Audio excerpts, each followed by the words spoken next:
Connecting to HBase.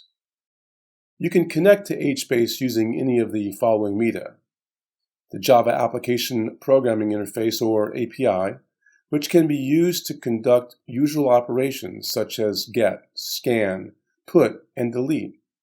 You can also use Thrift or REST services, which can be used by non-Java clients.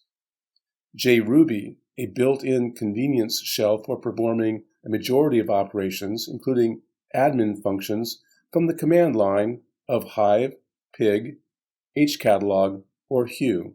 HBase shell commands. Some of the commands that can be used from the HBase shell include creation of tables using the create command.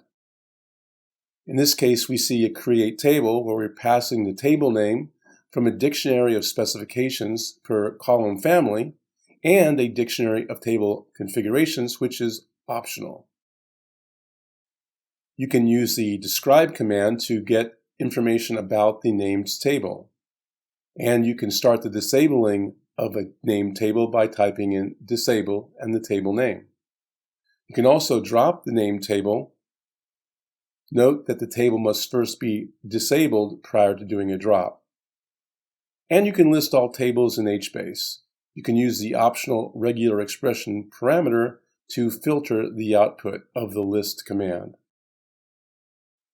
Additional commands include things like count for counting the number of rows in a table, or delete for deleting a cell value, or get for getting the contents of a row or cell, and put for putting a cell value, and scan for scanning a table's values.